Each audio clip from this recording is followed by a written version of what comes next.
At Starbound, we like to tell stories the human way, not with artificial slop or AI voices. What's HFY without humanity? So, subscribe if you want to keep it that way. My name is Dan, and let's begin. The air in the grand concourse of Convergence Locus was an engineered compromise. It carried the sharp scent of incandescent minerals favored by the Jinshi, the humid loamy scent of hydroponic mosses for the moisture-dependent Isgar, and a baseline oxygen-nitrogen mix just thin enough to leave a human slightly lightheaded over time. It was the scent of diplomacy, a solution that addressed the core needs of all, yet left each species slightly wanting. Captain Zoya Kozlov took a small, deliberate sip from her flute of sparkling Kailari nectar, the liquid shimmering silver colloid. It tasted like cold static and regret. Around her, the first Joint Fleet Command summit mingled in a mosaic of species and uniforms. Tall, willowy Kailari with their smooth, riverstone grey skin conversed in modulated, harmonized tones. Hulking Rethnul officers, their four arms moving with startling independence, their segmented armor polished to a mirror sheen, and communicated in a series of percussive clicks. It was a monument to a new era of galactic cooperation, a fragile peace built on shared threats and hard-won treaties. And Zoya felt like a zookeeper at a party for the animals. Captain Kozlov. The voice was a low thrum of harmonized tones. Kailari Fleet Admiral Ainthel approached, his tall, slender frame unfolding with a liquid quality that defied the joints within. His dark grey skin was like water-smoothed stone. I trust the summit meets your cultural expectations for such an event. Zoya offered a calibrated smile, the corners of her mouth lifting just so. Admiral, it's an impressive gathering. The coordination alone is a logistical marvel. Indeed, Ainthel agreed, looking out across the room. His people viewed the universe as a vast, logical system. Chaos was an anomaly they sought to contain and understand. It is the logical outcome of shared existential imperatives. I have been meaning to query you on a matter of cultural taxonomy, if you would permit the indulgence. Of course, Zoya said. A familiar line of questioning was coming. It was a common enough question from species who named their vessels with alphanumeric designators or after lofty concepts like indomitable logic or harmonious calculation. Your fleet's nomenclature, Ainthel began, the harmonics in his voice sharpening. I have cross-referenced the names in your public registry. Leviathan, Behemoth, Tiamat. Your own command, the IHS Kraken. Your historical data archives classify these figures as monsters, creatures of destruction, chaos, and primordial dread. It seems an inefficient psychological approach to name your instruments of security after a concept of terror. Zoya swirled the silver liquid in her glass, watching the light refract through it. They always posed the same question with the detached curiosity of a biologist asking a bird why it sings.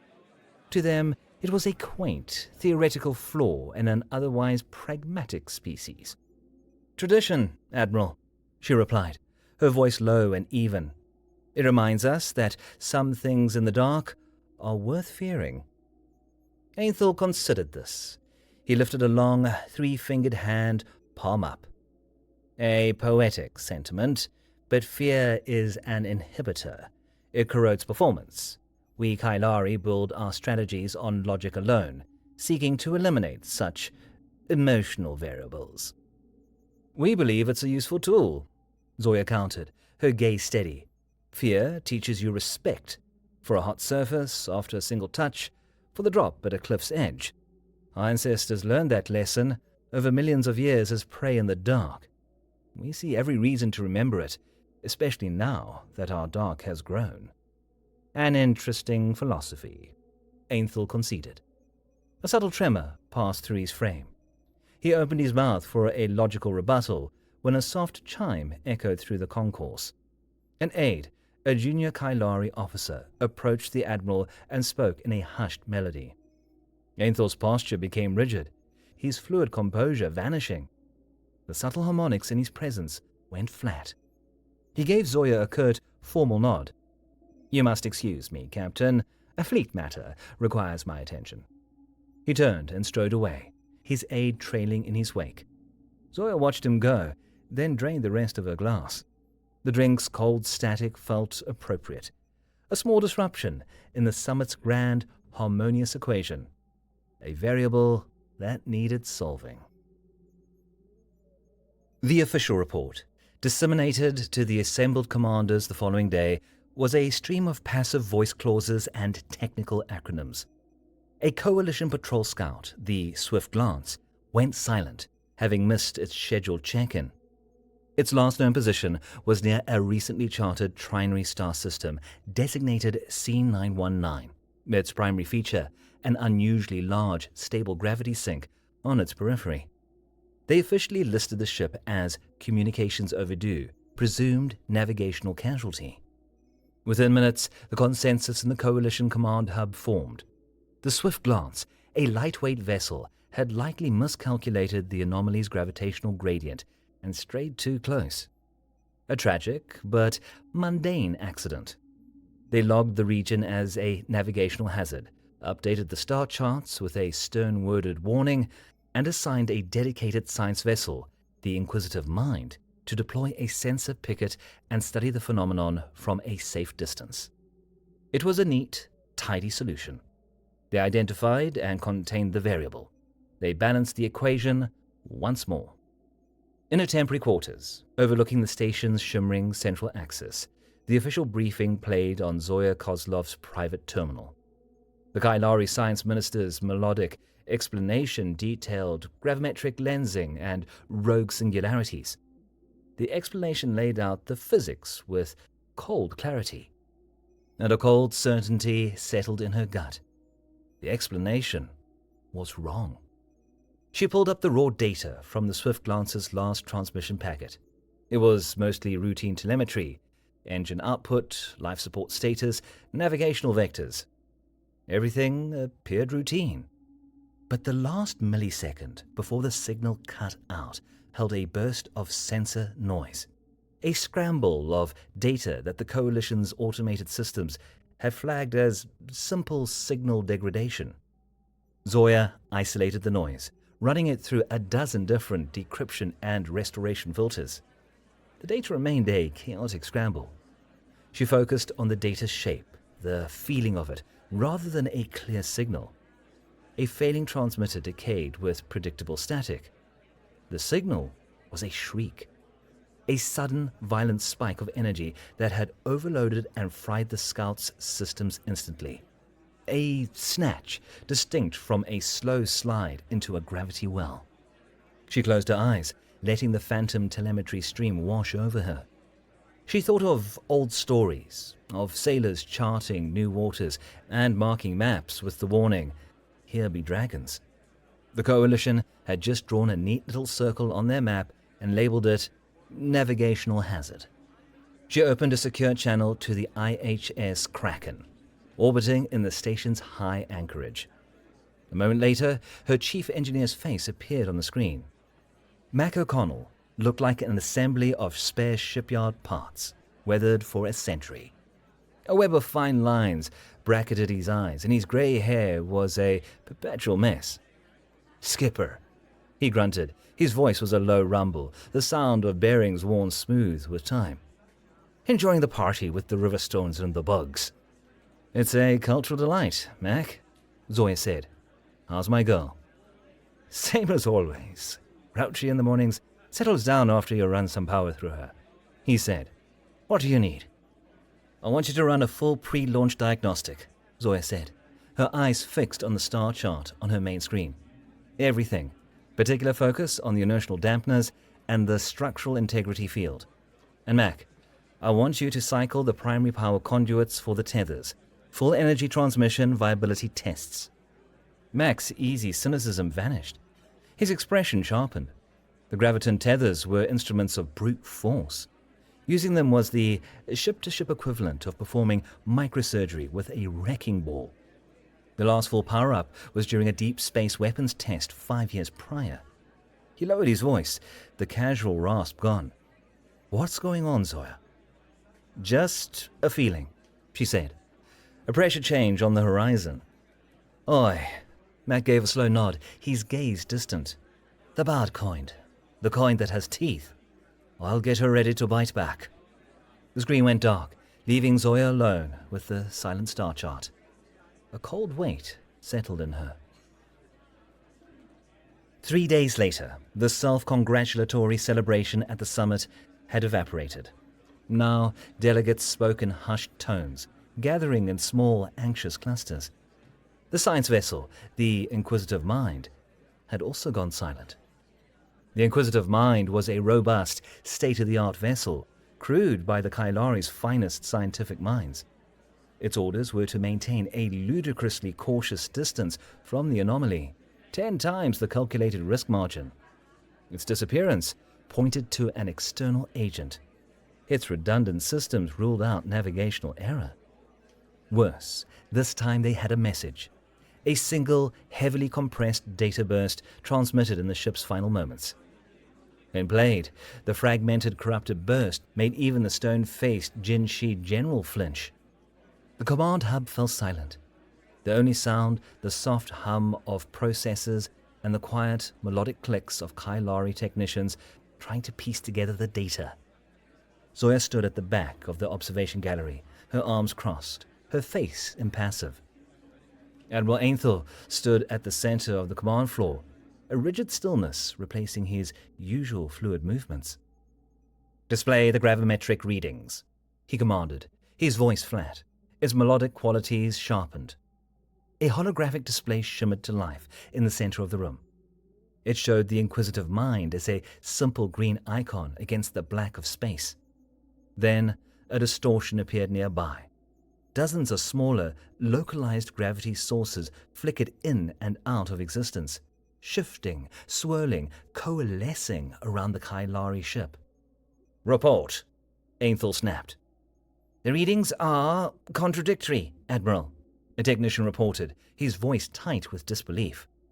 "We are detecting extreme gravimetric shears, a gravity source resisting 10,000 G's pull at the bow, while a negative gravity event of equal magnitude pushes the stern. It's twisting." On the display, the Inquisitive Mind's green icon distorted, stretched, then came apart. The simulation, based on the final telemetry, showed the ship's hull twisting like a child's toy, structural support snapping, decks compressing, the entire vessel torn into metallic confetti in 3 seconds. A collective gasp, then absolute silence. Zoya remained still. She had seen this before in the garbled data from the swift glance. But this was clearer, sharper. It had become a signal. It was a statement. Zoya left the command hub, the quiet, panicked whispers of the galaxy's most powerful military leaders fading behind her. They were seeing a physics problem, a terrifying and deadly puzzle, but one they viewed as academic and solvable. To her, it was a predator testing the fences of its new enclosure. Back in her quarters, she worked directly with the raw data from both the Swift Glance and the Inquisitive Mind, and overlaid them on a temporal chart. She ran a dozen passive drift models. Each model returned an error. The numbers only reconciled if she modeled the anomaly as a moving object with a propulsion signature instead of a place. The two incidents snapped into a clever vector. A straight line pointing from the outer edge of the C919 system directly toward the galactic plane, toward the richer, brighter, more populated star lanes. It was a hunting path. She patched through to Mac again.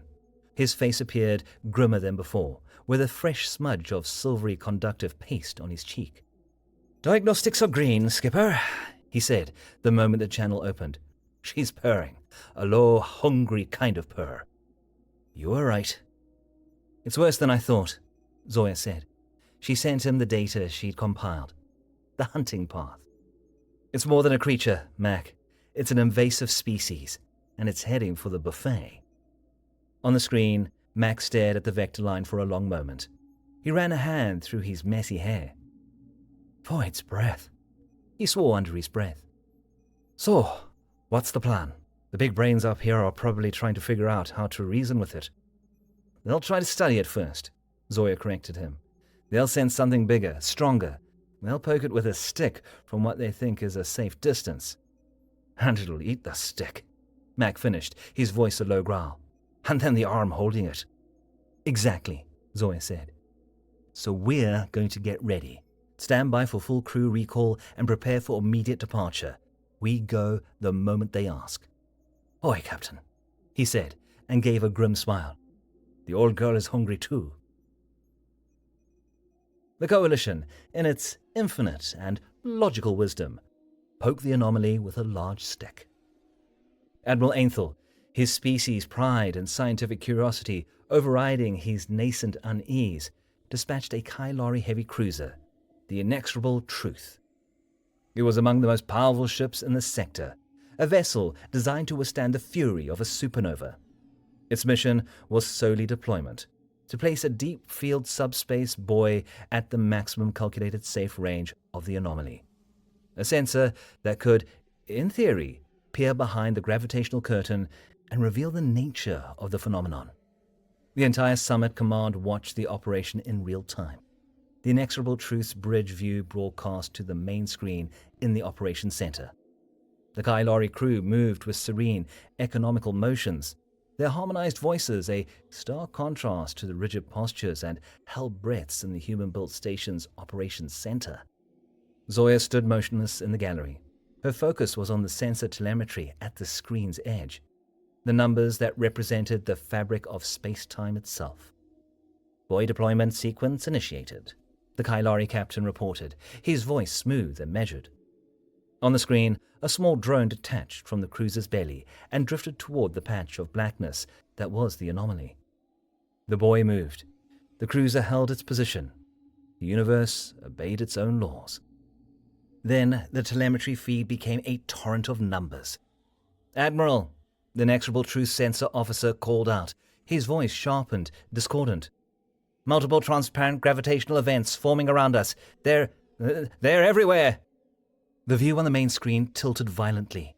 Alarms, high-pitched and frantic, shrieked from the cruiser's bridge. The impact threw the Kylari crew from their stations. The captain clung to his command chair, violent tremors racking his body. Evasive maneuvers, full power, he screamed, his voice shattering into a squawk. The view warped, the bulkheads of the bridge bending and flowing like liquid metal. A Kylari officer in the foreground stretched, his body elongating like taffy before he came apart in a spray of blue mist. The last thing the feed captured was the forward viewport. It buckled inward, the armored transparency groaning, then tearing like wet paper. Beyond it lay only absolute blackness that poured into the ship. The final sound was a deep, gut-wrenching crunch. The kilometer of Starship steel crushing into a ball, followed by abrupt silence. The command hub was still. They had just watched the murder of their logical, predictable universe. Ainthel stared at the static on the screen, his slender body trembling. The harmonic hum that always accompanied his presence ceased, leaving a profound stillness. Into the silence, Zoya Kozlov spoke, her voice sharp and unwavering. She stepped forward from the gallery, her boots echoing on the deck. Every delegate turned to her, the lone human commander in a room full of galactic titans who now stood frozen. Admirals, she said, her voice ringing with an authority that cut through the summit's polite debates. The entity is a predator. It is actively hunting. Your scans, your theories, your long-range buoys are useless. You're trying to measure a shark by throwing bath toys at it. She paused, letting her words sink into the quiet. I am formally requesting permission to deploy the interdictive heavy ship Kraken, she declared, meeting Ainthel's gaze. My orders will be to hunt and engage the entity, to put a leash on it, or to put it down. The emergency council meeting began. The initial shock had given way to a cacophony of proposals. A Jinshi general suggested vitrifying the entire C-919 system with planet cracker torpedoes. A Renthal commander argued for a full fleet retreat to fortify their home systems. They were all shouting, all terrified, all proposing solutions based on conventional warfare against an enemy that ignored every known rule of engagement. In the midst of the chaos, Zoya's request came to the floor. Schematics of the IHS Kraken were projected onto the central holotable. While the Kailari favored sleek, blade-like designs, and the Jinshi built geometric hulls, the Kraken was an ugly, brutalist monstrosity. A dense block of scarred grey armor, it bristled with strange, heavy-duty emitters and massive grappling arms. It was less a warship and more a piece of weaponized industrial mining equipment. "Captain Kozlov," Ainthel said, in a strained voice, but regaining some of its formal cadence. "We have reviewed your vessel's specifications. Its drive systems are 2 generations out of date. Its energy output is inefficient. Its manifest lists its primary weapon systems as graviton tethers, torsion torpedoes with cyclonic burst warheads, and a cyclonic pressure field. These are unorthodox, brute force tools considered wildly impractical for modern naval engagement." His tone implied the final, unspoken descriptor. Relic. Zoya met his gaze without flinching. "You are correct, Admiral. We built the Kraken for a different kind of fight. A modern cruiser would tear her apart in a straight fight." She gestured to the ugly schematic floating in the air. "Her ablative armor handles tidal stress, sacrificing protection against energy weapons. Her engines have magnetic shielding to operate within chaotic gravimetric fields. Her weapons?" Zoya's lips curved into a faint, grim smile. "We designed them to hold on." She gazed across the council of stunned alien faces. "The Kraken is the first of its class, the interdiction heavy ship. We built it to wrestle with things that resist capture, to anchor itself in the fabric of space-time and pull. You sent scouts, science vessels, and a warship. You sent scalpels to fight a tidal wave. I am offering you an anchor." The council remained skeptical, but a desperate hope had taken root. The scalpels had failed. Perhaps the anchor was their only chance. Later, Ainthel requested a private meeting. He found Zoya in a small, sterile observation lounge, looking out at the starfield. "Captain," he began, his voice low, "I must confess, your certainty is unsettling. It transcends tactical analysis. It borders on the precognitive. My mind, my biology, favors logical progression. To sanction a mission on feeling alone, this is something I struggle with." "This is more than a feeling, Admiral," Zoya said, turning to face him. "It's pattern recognition and history." She brought up a display on the lounge's window, showing the final corrupted sensor log from the inexorable truth. It was a storm of screaming data. "Your technicians are trying to find a coherent signal in this," she said, tapping the display. "You're looking for the weapon's energy signature, the engine type. They're looking for the ship that destroyed your cruiser." "And you believe you have found it?" Ainthel asked. Zoya manipulated the projection, isolating a tiny, almost imperceptible sliver of the data. She filtered out the energy spikes, the electromagnetic noise, the dying screams of the cruiser's reactor. The remainder was a faint, pulsing wave in the gravimetric field, rhythmic and steady. Thump-thump, thump-thump. "That's a heartbeat, Admiral. An immense one." Ainthel leaned closer. the air around him humming with tight harmonics. "It's a gravimetric echo," he countered, his logic seizing on a plausible alternative. "A stable pulse from matter collapsing at a regular interval." "A stable pulse would be consistent," Kozlov said, her voice patient. She then overlaid the data from the final seconds of the attack. The pulse, the steady thump-thump, sped up. It became a frantic, rapid pounding. Thump, thump, thump, thump. "The pulse rate increased when it fed, Admiral," she said, her voice dropping to a near whisper. "A stable echo would remain constant." Ainthel stared at the screen, at the undeniable biological rhythm hidden within the physics.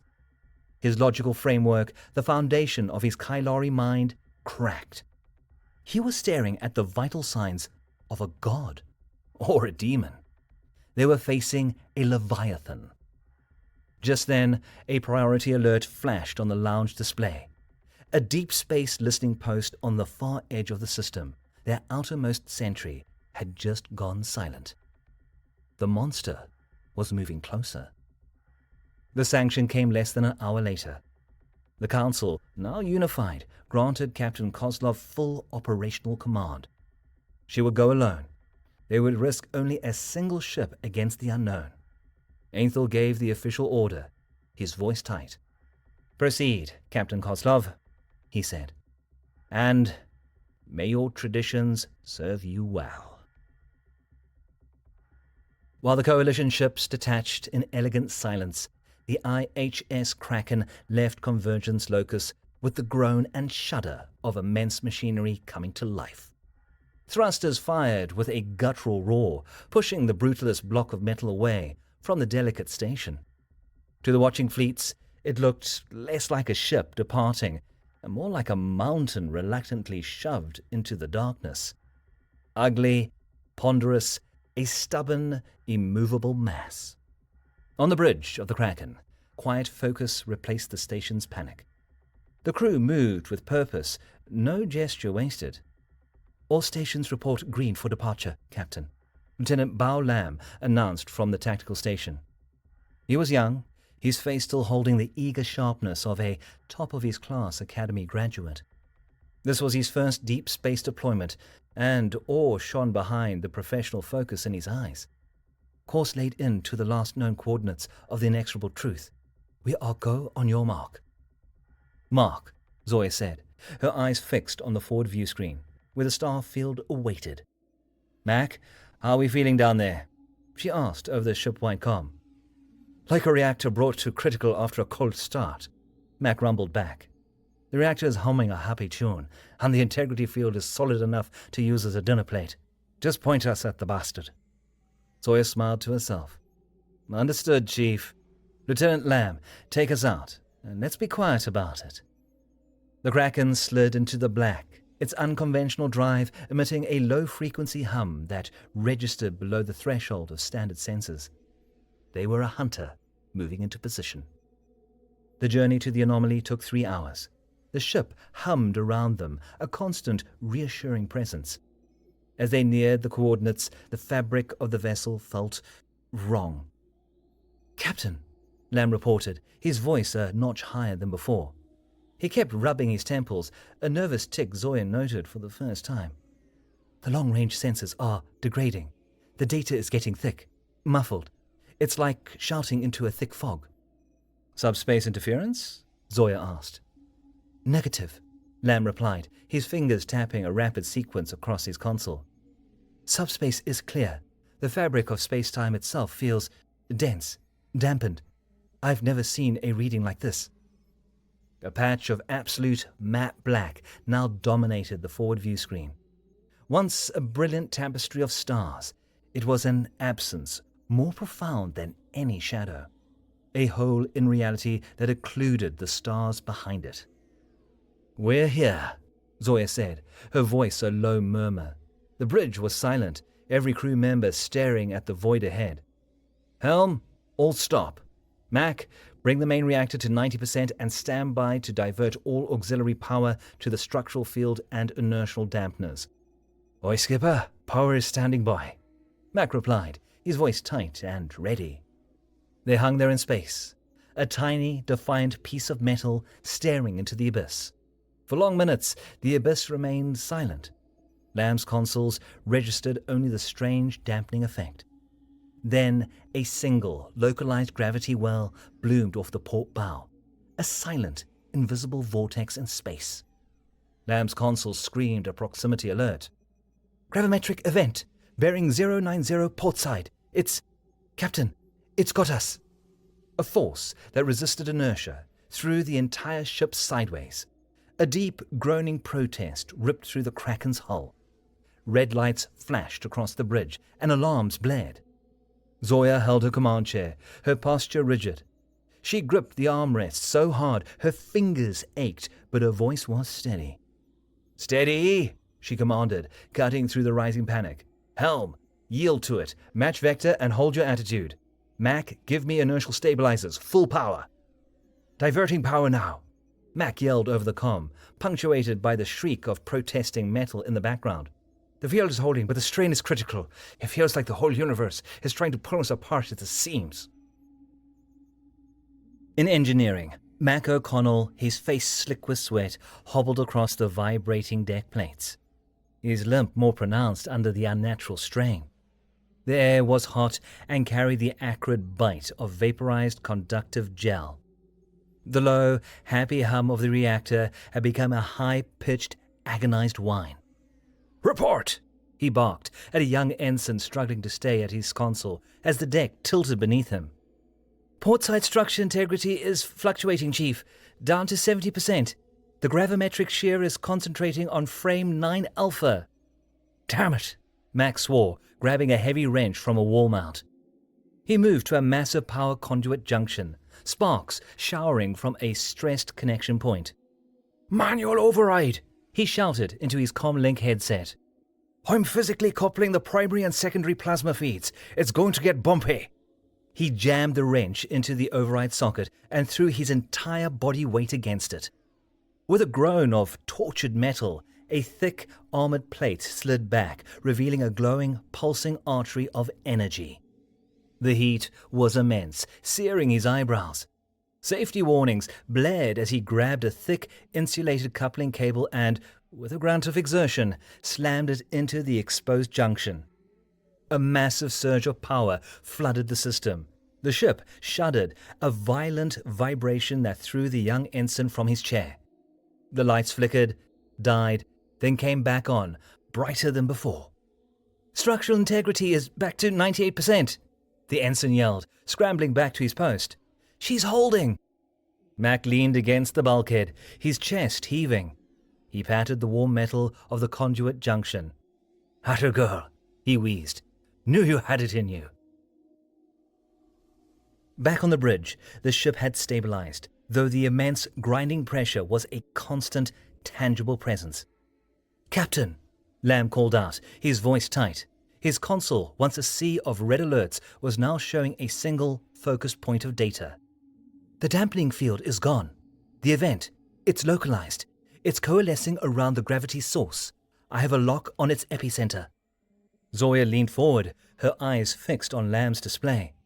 It showed the creature as a tightly woven knot of gravitational forces, a dense, complex storm in the fabric of space. And at its heart, the faint, steady pulse of its heartbeat. "It has us," Zoya said, her expression hardening. "It thinks we're just another meal, caught in the net." She straightened up. "Tactical. Target the epicenter. Fire the tethers. Set the hooks."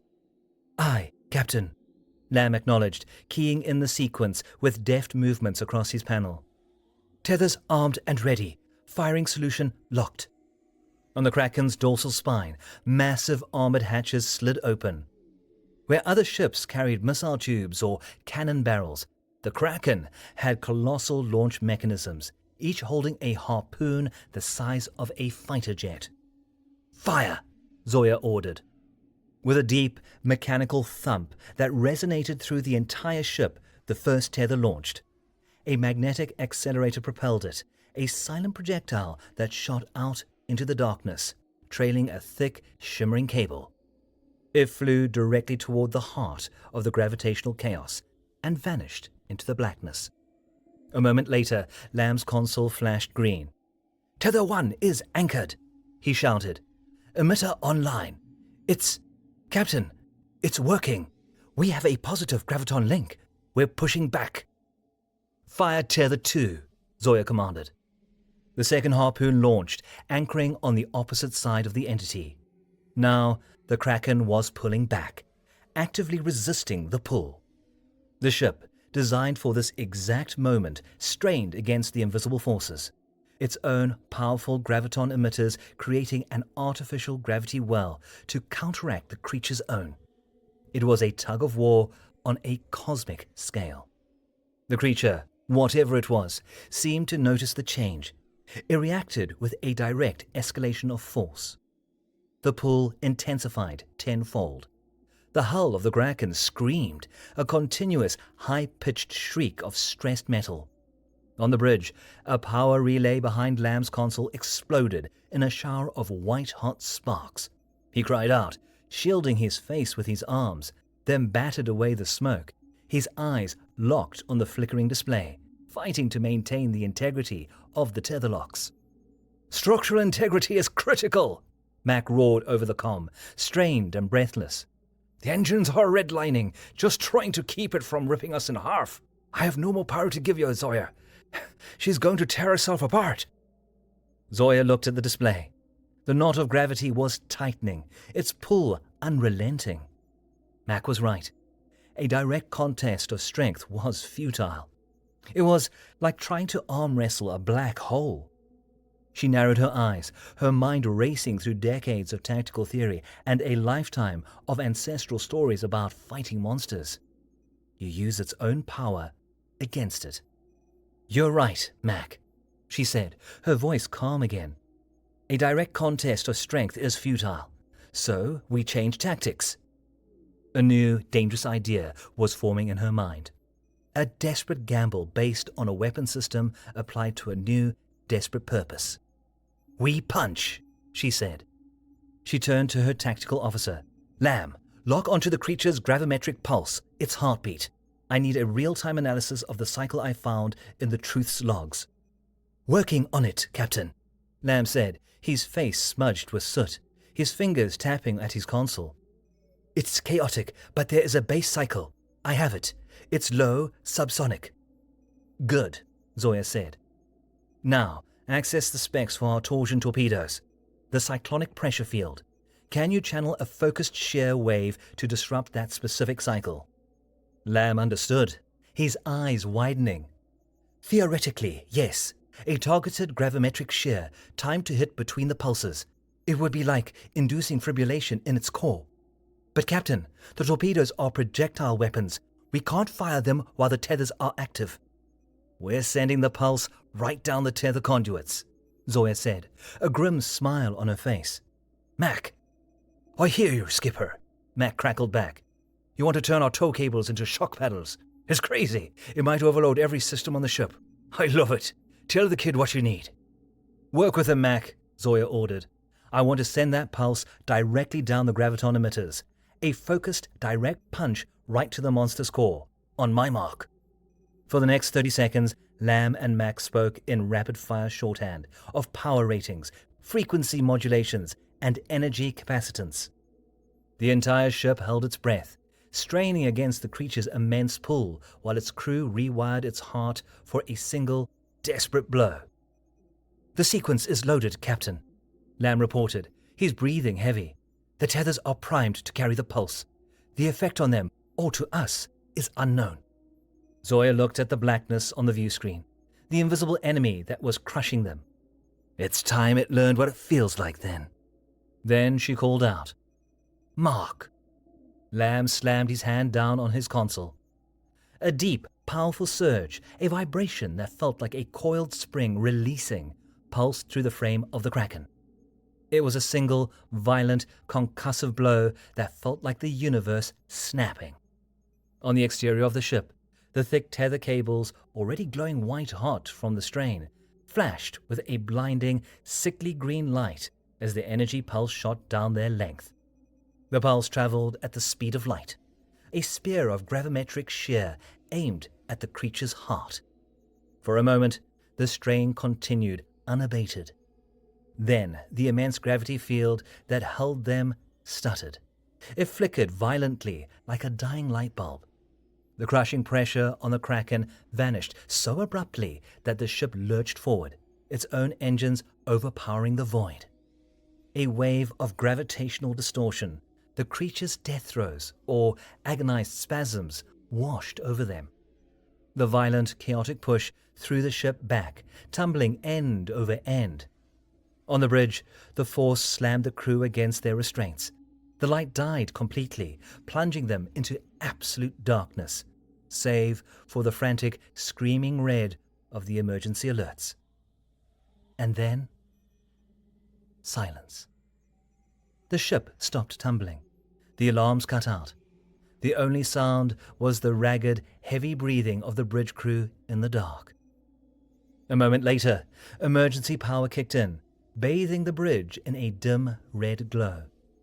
They were floating. The pressure, the wrongness in space, had vanished. Lamb, slumped in his chair, pushed himself up. He stared at his console, which was rebooting.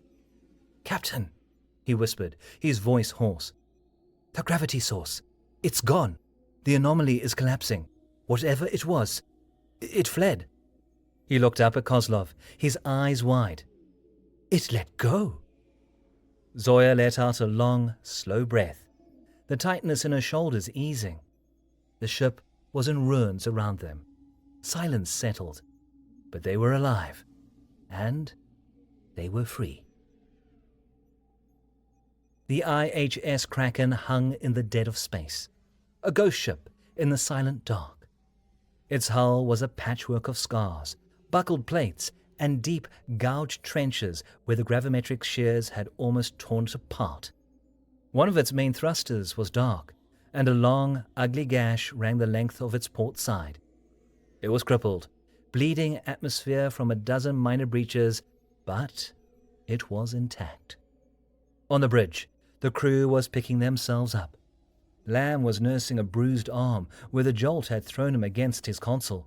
The helm officer was checking for a concussion, but they were all alive. Mac's voice, raspy and exhausted, crackled over the comm. "Engineering reporting, Skipper. We're still breathing. The reactor is stable, but we've got catastrophic damage to the power distribution grid. Structural integrity is a mess. The tethers, what's left of them anyway, are slag. But the coffee machine still works, so I'm calling it a win." Zoya closed her eyes for a single, long moment. The adrenaline ebbing. They had faced the abyss, and they had made it flinch. "Good work, Mac," she said, her voice steady. "Start your repairs. Get us ready to limp home." The journey back to Convergence Locus was slow and painful. With their main drive damaged, the Kraken crawled through space at a fraction of its already unimpressive top speed.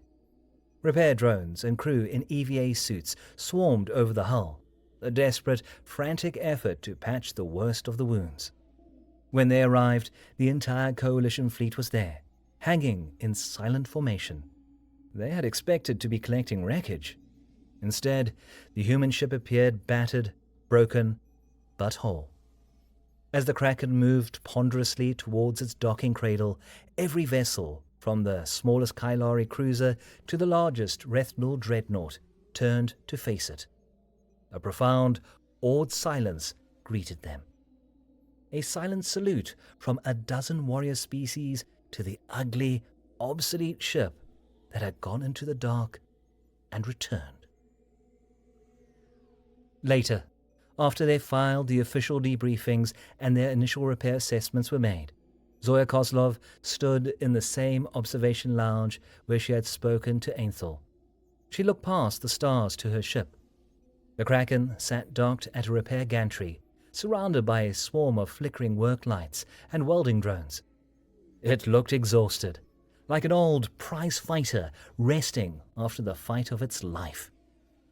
Soft, harmonic footsteps approached. and she kept her gaze fixed on her ship. Fleet Admiral Ainthel came to a stop beside her, his tall frame silhouetted against the station's lights. The harmonic hum of his presence had softened to a low, contemplative tone, like the sound of a distant bell after a storm. They stood for a long time, their only sound the distant hum of the station, watching the slow, steady work of restoration. Ainthel spoke, his voice quiet, its melodic confidence gone. "Captain," he asked, his gaze fixed on the scarred hull of her ship, "what is a Kraken?" Zoya watched as a repair drone welded a new plate of armor over a particularly nasty-looking gash near the ship's bridge. The bright, angry flare of the welder illuminated the deep wounds and stubborn strength of the vessel beneath. She kept her gaze on her ship, her crew, her ugly, beautiful monster. "It's the thing you hope you never have to meet," she said, her voice as calm and deep as the space they had just conquered. "But if you do, you'd better hope your history taught you how to build a bigger monster."